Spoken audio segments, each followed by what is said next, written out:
So, good day everyone. My name is Johanna Please Bolan Redilla from BSIT 1B. Good day everyone. Imagine a world where no one understands each other, where ideas remain unshared, feelings stay hidden, and progress never happens.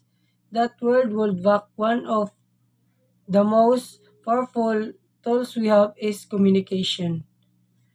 Today my Today my objective is inform and educate you about importance of communication, our daily lives, and how it shapes our relationship, learning, and growth.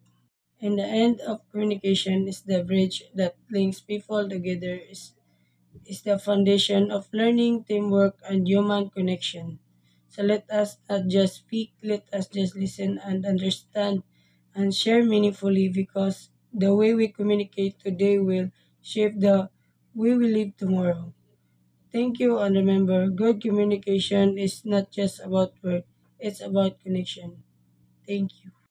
But here's the truth: communication is not just about speaking, it is also about listening. Active listening means paying attention before responding and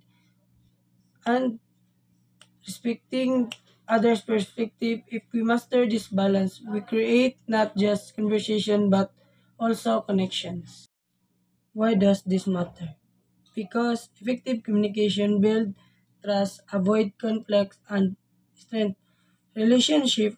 A student expressing ideas clearly can inspire relation can inspire classmates. A leader communicating a vision can guide a whole group toward success, even in families. Simple, honest conversation can create stronger bonds. Communication is more than just speaking, it is the exchange of ideas through an emotion, word, gesture, or even silence without communication. In fact, even technology, education, and relation rely on how well we connect with one another.